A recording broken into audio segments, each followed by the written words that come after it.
You have probably heard it 1,000 times from the older generation. They tell you to leave your tackle box in the garage and wait for the dogwoods to bloom before you even think about going fishing. But what if I told you that this famous piece of advice is a complete lie?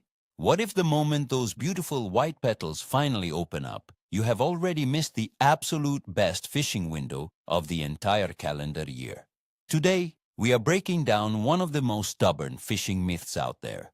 We are going to reveal why your grandfather's favorite rule is actually the exact reason you are struggling to catch giant fish every spring. Get ready, because what you are about to hear is going to completely change the way you look at the water. Tell me in the comments, do you still follow the Dogwood rule? For decades, everyday fishermen have lived by a set of unwritten rules handed down from father to son. The Dogwood rule is arguably the most famous one of them all. The belief is simple. When the dogwood trees bloom, the water has supposedly reached the perfect temperature. The fish move to the shallow banks, and the catching is easy. We follow this rule because we respect the older generation. And let us be honest, it is a very convenient excuse to avoid fishing in the cold. Year after year, millions of anglers stare out their living room windows, waiting for nature to give them the green light. But while everybody is busy looking at the landscaping, a quiet revolution is happening beneath the surface of the lake. By sticking to this outdated habit, anglers are missing out on the most aggressive feeding frenzies imaginable. Let us dive right into the heart of this ancient piece of fishing wisdom. Picture the scene. You are standing on the porch with your grandfather. He looks out at the yard, sees the bare branches of the dogwood tree, and shakes his head. He tells you to put the tackle box away because the fish are simply not ready yet. He says you have to wait for the dogwoods to bloom. It is a rule that has been passed down through generations of anglers. We trust it because we trust the men who taught us how to hold a rod and tie a knot. But here is the hard truth that you need to hear today. By the time those beautiful white flowers finally open up and show themselves to the world, the actual peak fishing window has already slammed shut. You have been sitting at home, staring at a tree, while the biggest and hungriest fish in the lake have been feeding aggressively for weeks. The dogwood bloom does not mark the beginning of the great spring bite. In many cases, it marks the exact moment when the easiest fishing of the year comes to an abrupt end. It is time to stop looking at the landscaping and start looking at the water.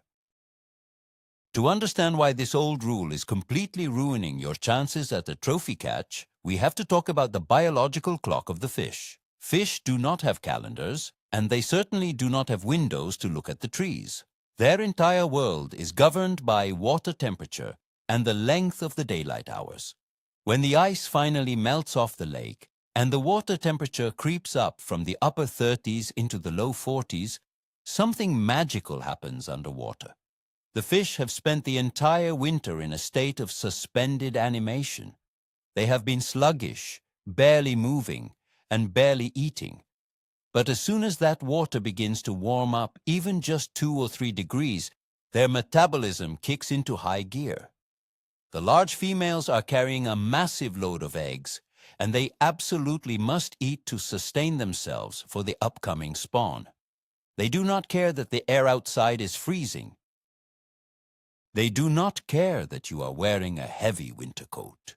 They are driven by a primal urge to feed, and they will strike with a ferocity. This incredible period of time is known among professional anglers as the true prespawn. This is the holy grail of fishing, and it happens when the shoreline still looks like the dead of winter. During the true prespawn, the fish begin to migrate out of their deep wintering holes.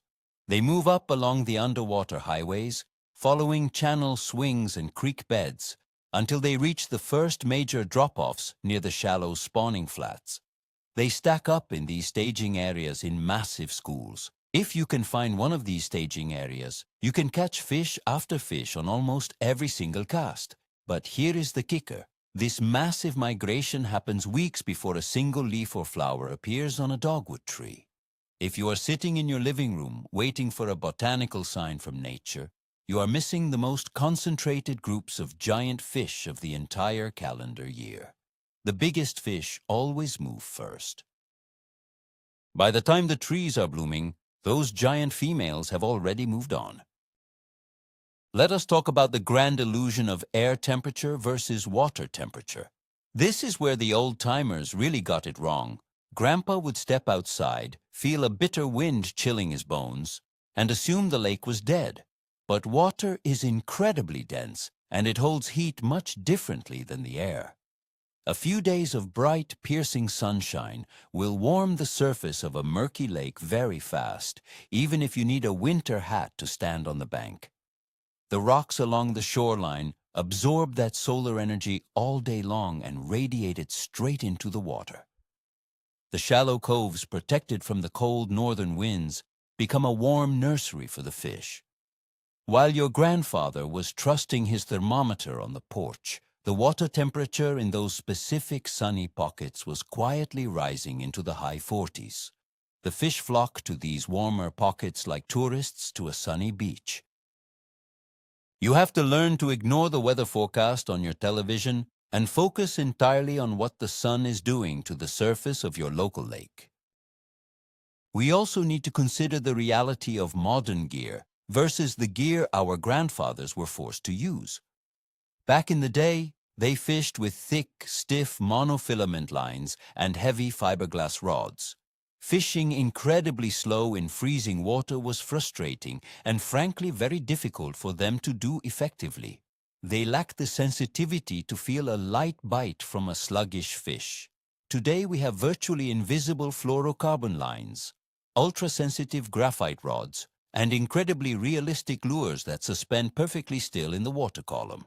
We possess the exact technology needed to trigger cold water strikes that our grandfathers simply could not feel or hook. We do not have to wait for the water to hit 60 degrees to get an aggressive bite anymore. Our modern tackle allows us to cheat the system and catch those giant pre-spawn fish when the water is still dangerously cold. Do not let outdated advice limit your modern capabilities. I want you to picture this exact scenario. It is early morning in late February or early March. You are standing alone on the bank of your favorite lake. The air is freezing cold, and your breath makes white clouds in the wind.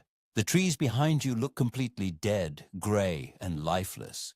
You cast a suspending jerkbait out into the silent, dark water. You crank it down, twitch it twice, and let it pause. You wait in the freezing silence. Suddenly, you feel a massive, heavy thump on the end of your line. Your rod bends double. You set the hook and reel in a giant, egg-filled female bass that breaks your personal best record. The fight is intense, the fish is massive, and there is not another human being in sight. This is the exact reality that happens every single year for the anglers who refuse to wait for the dogwoods. This magical moment is waiting for you, but only if you have the courage to bundle up and head out when everyone else says it is too early. Let us look closer at that suspending jerkbait strategy, because it is the ultimate weapon for defeating the dogwood myth. Fishing a jerkbait before the bloom requires an immense amount of mental discipline. The secret is the agonizingly long pause. You cast it out, pull it down to depth, and you let it sit perfectly motionless. You wait 5 seconds. You wait 10 seconds. Sometimes you even wait 15 seconds before twitching the rod tip again. To a human being, 15 seconds of doing nothing feels like an absolute eternity.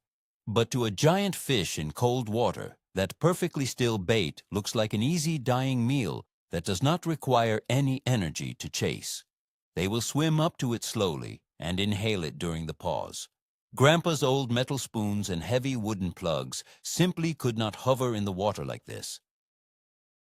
Our ability to suspend a bait right in the face of a cold water monster is a game changer that makes waiting for warmer weather completely unnecessary. This phenomenon is not just about bass fishing either. Let us look at the crappie anglers. The old-timers always swore that you had to wait for the dogwoods to find the crappie swarming the shallow brush along the banks. And yes, they do eventually move shallow. But the absolute secret is that the largest slab crappie stage in the deeper brush piles just off the bank for an entire month before the bloom. They congregate in massive numbers in 15 to 20 feet of water, feeding constantly. If you know how to read the depth and find those deeper staging areas, you can pull up and catch your legal limit before anyone else even takes the cover off their boat. The guys who are dropping jigs into deep structure in late winter are bringing home the biggest fillets of the year, while the guys waiting for the shoreline to look pretty are missing the prime harvest. Do not wait for the fish to come to you on the bank. Go out and find them where they live right now. We need to have an honest conversation about the human comfort factor. Let us be completely real for a moment. Your grandfather probably did not want to freeze his hands off on a damp, miserable morning. Waiting for the dogwoods to bloom was his polite way of waiting for comfortable, pleasant weather. It was a perfectly valid excuse to stay by the wood-burning stove, drink hot coffee, and wait for the warm spring breezes to arrive. Fishing is supposed to be fun, and freezing your fingers is not fun for everybody. But you need to ask yourself a very important question today. Are you going fishing to enjoy a comfortable picnic? Or are you going fishing to catch the absolute biggest trophy of your life? If you want the giants, you have to be willing to endure a little bit of discomfort. Do not let someone else's desire for a warm, comfortable afternoon cost you the most spectacular bite of the entire spring season. There is a massive strategic advantage to ignoring the dogwoods, and it comes down to fishing pressure. Think about the local boat ramp on the exact weekend the dogwood trees finally erupt into full bloom. Every single weekend warrior and casual fisherman in your entire county has seen the flowers. They all hitch up their boats on the exact same Saturday morning. The boat ramp is a zoo. The lake is crowded. Every single visible piece of shoreline cover is beaten to a complete froth by hundreds of different lures. The noise of outboard motors echoes across the water all day long. The fish become incredibly stressed and lock their jaws. But imagine being out there 3 weeks prior. The ramp was completely empty. The lake was quiet like a ghost town. You had the absolute pick of the absolute best spots, and you were casting to unpressured fish that had not seen a single lure in months. Unpressured fish are biting fish. Be the first one on the water, not the last. Understanding the impact of early spring weather fronts is the true key to unlocking this secret bite. Long before the trees even show a tiny green bud, the region experiences those first major warm rainstorms. A heavy spring rain washes into the creeks and flows directly into the main lake. This runoff water is often a few degrees warmer than the lake itself, and it carries vital nutrients that stain the water, creating what we call a mud line. Microscopic organisms bloom in this warmer, dirty water. The baitfish rush into the mudline to feed on the organisms, and the giant predatory fish follow right behind them to slaughter the baitfish. This massive chain reaction of life and death happens in water that might only be 45 degrees. It happens while there is still frost on your car windshield. If you know how to find the warm runoff, you will find the mother lode of hungry fish, completely regardless of what the plants on the shore are doing.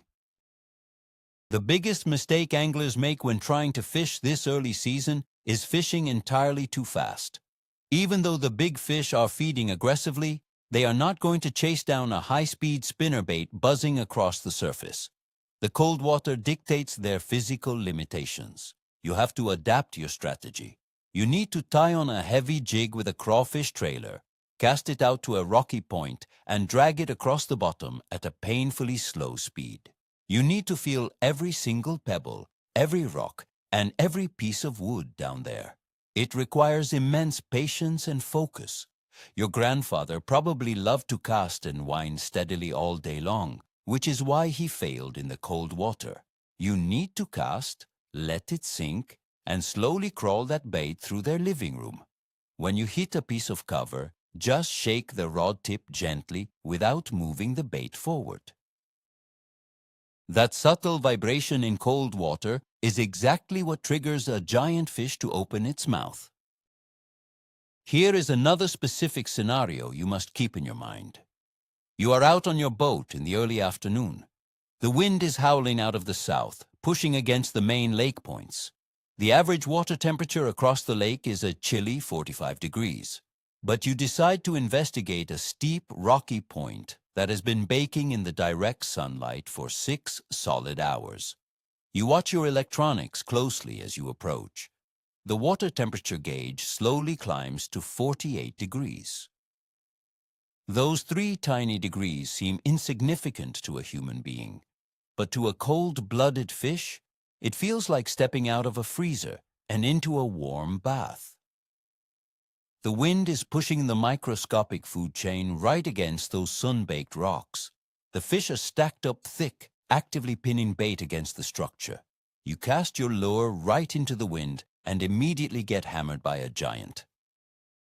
This is how you read the water, completely ignoring the dormant trees behind you. The role of modern marine electronics simply cannot be overstated in this debate. We live in an era where information is instantly available right at the helm of our boats. We have digital sensors that can read the exact surface water temperature down to a fraction of a decimal point. We have side imaging sonar that can clearly show us a school of giant fish holding tightly to a sunken log in 20 feet of water. We can literally look at a screen and see exactly what the fish are doing, where they are grouped up, and how they are relating to the bottom structure. We no longer need to look at the trees on the shoreline and guess what is happening under the water based on folklore. We have hard, undeniable data right in front of our eyes. When the sonar screen is lit up with massive arches grouped tightly together and your lure is getting crushed, you will quickly realize just how ridiculous it is to wait for a flower to bloom. So, what actually happens when the dogwoods finally do bloom? This is the most shocking truth of all. By the time those white flowers are fully open and looking beautiful, the water has warmed up significantly. This triggers the actual spawning phase. A lot of the biggest fish in the lake have already moved onto their shallow beds to lay their eggs. During the actual spawn, fish lock down on their beds, and their primary focus shifts from aggressive feeding to guarding the nest. They stop chasing bait fish. They become incredibly stubborn, wary, and frustratingly difficult to catch on moving baits. You can literally drop a lure right on their head, and they might just stare at it or push it away without getting hooked. The aggressive feeding frenzy of the prespawn is completely over. So, ironically, by following the old rule and waiting for the bloom, you are choosing to fish during one of the most stubborn and difficult behavior phases of the entire year. Then comes the dreaded post-spawn funk.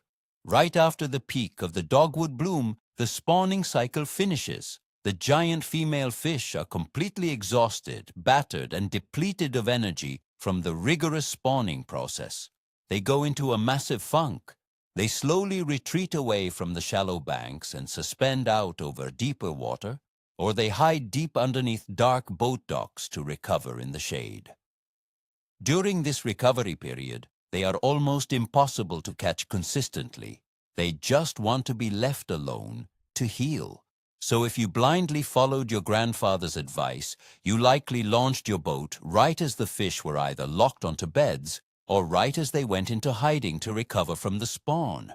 You completely skipped over the most aggressive feeding window, and you put yourself directly into the toughest fishing weeks of the year. This is why so many casual anglers complain that the fishing is terrible in the middle of spring. Let us shift our focus to the bait fish because they dictate everything. Threadfin shad, gizzard shad, and minnows are the primary food source in most lakes. These tiny creatures are highly sensitive to sunlight penetration and water temperature changes. As the days begin to get longer in late winter, the sunlight penetrates the water differently. The bait fish start migrating from their deep winter basins toward the mouths of the shallow creeks. It is a very simple equation in the wild. The giant predators always follow the bait, period. They shadow the schools of bait fish like wolves following a herd of sheep. Wherever the food goes, the big fish go. None of these underwater creatures have any concept of what the landscaping in your front yard looks like. They are following their ancient instincts of survival and predation. If you want to bend your rod, you have to find the bait fish migration, and that migration starts while the world above still looks barren. Overcoming the mental barrier of winter weather is the final step to your success. It is genuinely hard to hook up the boat trailer when there is frost on the grass. Your buddies will laugh at you and tell you that you are absolutely crazy. Your neighbors will look at you wearing a thick insulated suit and wonder why you are leaving the house in the freezing cold. You will have to fight the urge to just go back to bed. But you have to push through that mental friction. The reward is waiting for you under the surface. When you are standing on the deck of your boat, fighting a massive fish in the absolute silence of a cold morning, you will finally understand. And when you send those buddies a photograph of a giant 10-pound fish, they will suddenly stop laughing. They will start begging you to tell them exactly what lure you were using and what secret spot you found. But you will know the real secret was simply showing up when they refused to. The hard truth about a lot of these old fishing rules is that they are based entirely on coincidence rather than science. 50 years ago, somebody's grandfather probably had a stroke of blind luck. He probably caught a massive stringer of fish on the exact same day the dogwood tree in his yard happened to bloom. He told the story at the local diner, other people repeated it, and it magically became an unbreakable law of nature. But fishing is a complex science of water dynamics, barometric pressure, lunar cycles, and thermal layers. It is not a folklore tale about botany and gardening. We respect the old-timers for teaching us the love of the outdoors, but we must be smart enough to recognize when an old saying is holding us back. We need to follow the actual biology of the fish, rather than blindly trusting a catchy phrase that rhymes or sounds good in a story. It is time to evolve your thinking. As we wrap up these critical points, the path forward should be crystal clear to you. It is time to break the cycle of waiting. Right now, as you watch this, the water out there is changing. The giant prespawn fish are moving up to their staging areas. They are hungry, they are massive, and they are completely unbothered by fishing pressure. So grab your warmest cold weather gear, tie on a high-quality suspending jerkbait or a heavy, dark-colored jig. Head down to your local lake when the banks look dead, gray, and completely lifeless. Trust the rising water temperature on your electronics and stop worrying about the trees on the shoreline. If you commit to this strategy, you will experience a level of explosive fishing action that you never thought was possible. You will stop missing the absolute best bite of the year, and you will start hauling in the kind of fish that people only dream about. Do not let another early spring slip away. To sum it all up, the old rule of waiting for the dogwoods to bloom is nothing but a comforting myth that keeps you off the water during the most explosive feeding period of the year. The unexpected reality is that the true giants bite weeks before the trees show any signs of life, driven purely by subtle changes in water temperature and pre-spawn instincts. By the time you see those white flowers, you are likely casting to exhausted or locked down fish, missing the peak opportunity entirely. Breaking this psychological barrier and embracing the cold weather will completely revolutionize your spring fishing success, giving you unpressured access to the biggest fish in your lake. Thank you so much for watching and for being willing to challenge the old ways. If this video opened your eyes, please hit that subscribe button, give us a like, and leave a comment below. What is another old outdated fishing myth that you still secretly follow or want us to completely debunk next?